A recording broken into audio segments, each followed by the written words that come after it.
It's bizarre how powerful of a hold the arts have on us as beings, considering there is no biological need for it. There never has been, but it's fascinating how we all act as if we need them. And while there are many groups of us that crave for the arts and their pursuits, there is one that has a specific fascination for music. Indeed, music seems to transcend time, a permanent constant that the world feels. Even animals have a strong reaction to music, and so having power over such a force would be mightier than you would expect. This group are primarily known as the Daughters of Cacophony, but some have taken to calling them the Sirens for their musical aptitude and their natural charms. They hold little allegiance to any other faction or sect, but are more than willing to work with any of them, sometimes all of them, and sometimes at once. But if they are going to join a group in these modern nights, it is most likely to be the Anarchs. But in truth, they will probably just align with whoever leaves them to their own whims. Like the Kieseed, they are incredibly small in number. However, unlike them, no one really views the Sirens as a threat, and that's partly due to their own wants. After all, you want to keep as many venues open as you can, and making any real enemies is counterproductive to that sort of thing. Oh, and despite the name, there are a few male Daughters of Cacophony. This is primarily due to the fact that, well, males have more limited vocal ranges, so they're not often picked for that reason alone. But of course, every now and again an accident will happen and the wrong person will be embraced, or one kills another mortal and feels guilty, so they'll quickly try to embrace them to undo this effect. Regardless, some have dubbed the male members of this bloodline as the Sons of Discord. I quite like the name, but I'd never actually heard one of their ilk use it. And that's probably the last time I will mention the men of this bloodline, for it's not really their spotlight. Their power over music, the bloodline as a whole that is indeed what they should be known for, and it's actually quite impressive. I'll get into some specifics in my section on their powers, as I have a theory on how I think it works. But they are essentially able to imbue their own voice with magical effects, and this is incredibly powerful if they are singing, as they are often wont to do. But their musical leanings can also be their curse, their bane.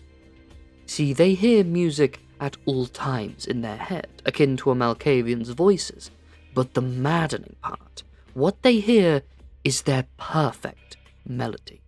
The music they would go down in history forever if they can create it, but they can just never do so. They are always just one note off, or the timing just isn't perfect yet. But as we all know, true perfection is impossible. Their strive for fame is actually the only time members of this bloodline get into any real trouble, since most sects, even the Sabbat, know that keeping a low profile is needed in these modern nights. But a lot of kindred have given some leeway in times, allowing many to continue some sort of celebrity status for a little bit after their embrace, at least until people start to notice that you aren't aging anymore. But the Daughters always have to push this. They despise the idea of going underground and limiting their crowd. Of course, it's quite hard to hide your face when you're performing live, let alone your voice. But I must mention this, for despite these instances, they are one of the most passive of our kind. But during them, they are hell to pay. From their perspective, they have one passion, one goal, one thing they feel they are so close to achieving. And they are being forced to stop. Because of this, they are the bloodline who are the most likely to commit themselves to their own final death. Upon fearing that their dreams are over, they will wait for dawn and step into the sun. Of course, most of them learn to become content with staying in Elysiums and kindred bars and the like, but I imagine their thoughts would often wander to the stage, as mine do the battlefield. Truly, I feel sympathy for them in this. They were forged for one goal, one purpose. They were better than anyone in the world, and they could have kept going. But they were dragged away, kicking and screaming, due to the demands of others. Anyway, let us get into their history, or rather their confusing lack of it. See, I have many reliable sources of information, and a lot more unreliable ones, and all of them, and I do mean all of them, come back with a different story when it comes to the creation of the Daughters of Cacophony. To make matters more confusing, when they were created is even highly debated, some saying they were only a few hundred years old, and some thinking they were around during the Dark Ages. One legend tells of a fae tempting a Toreador into their domain, never to return, but her childer gained the powers of their bloodline, provided she never stops singing. Another says a trio of triplets, each embraced by a different clan, one Toreador, one Malkavian, and a Ventrue. But they betrayed their old masters and went out on their own, spending so much time together that their clan's blood merged with their passions. Another claims that the faction called the Black Hand, or Tal-Mei-Ra, created them during the Renaissance, and that it is a group of them that are responsible for the phenomenon known as the beckoning. Something I have yet to see any real proof of, and their very peaceful nature betrays this origin, I feel. And lastly, one tells of a Victorian doctor-turned-Malkavian who had many cruel experiments on Toreador women, empowering them for his own whims, only for them to escape. If you ask me, all of these tales are a little bit far-fetched, and I doubt a single one of them is true, at least not in the ways they are known, as there is some truth in every myth.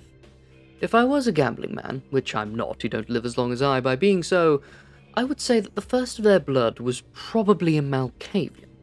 But to deny their Toreador influences would be insanity, and I could see the possibilities of Ventrue influence mainly in their powers.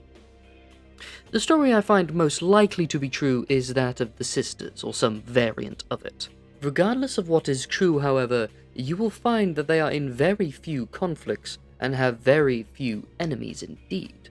Out of all of our kind, they are probably the least likely to form any form of active conflict. But that's not because it's not in their nature, no. They are more likely to be pulling at the strings of one side or maybe even both. I've even known of a few kindred who have died fighting for the affection of a siren. In public, they would scream all sorts of things like, "Don't fight over me, this is foolish, stop." But I would see the smile they tried to hide. Like the Toreador, they live for this sort of drama, and pull at the hearts of others like they do the strings of a guitar. All the while, beings much older and should be wiser fall to their knees.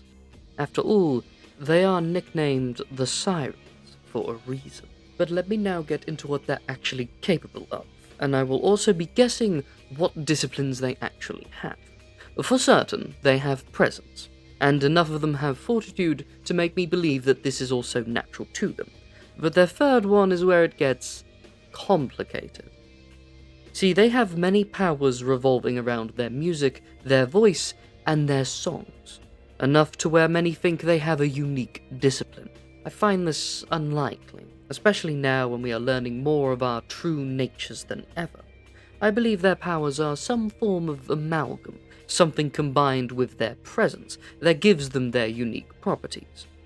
The problem is there are multiple ones this could be, and like many amalgams in the past, people didn't actually know what disciplines they truly had. They just assumed these powers were it.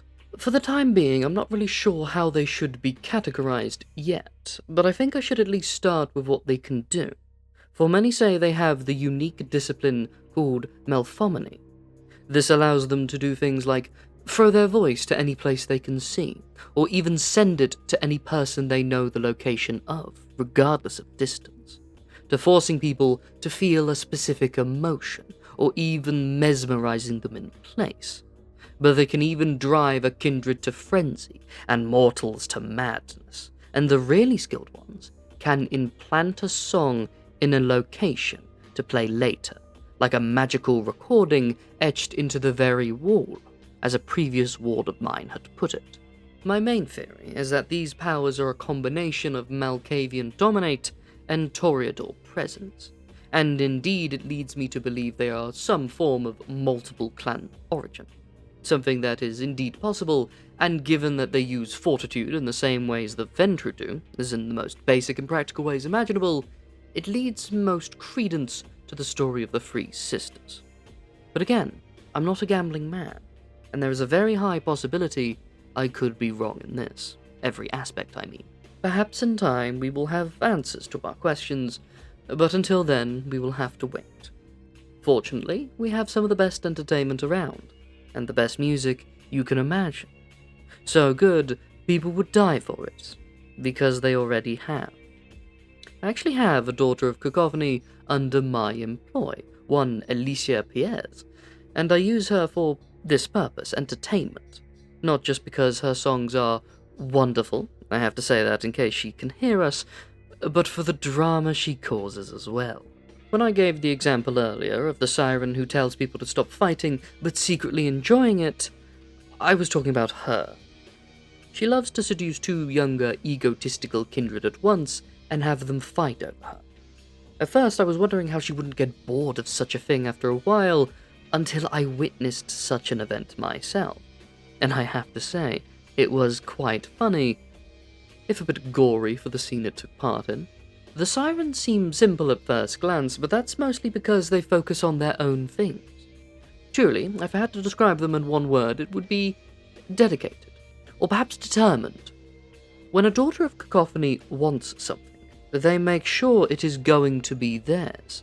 They just have to use more subversive tactics, and they're more than willing to play the long game. If you have the opportunity to go to one of their shows, I absolutely would. And if you are invited, but it's not really your thing, I would go anyway, as to not offend them, for that is the last thing you want, I assure you. But do keep in mind that there is power in all music. Theirs just goes above and beyond. Thank you for listening to my tales. I'm the Ashspawn. Feel free to leave a like, comment, or subscribe. It would really mean a lot to me. But, till next time, fellow traveller, have a good day.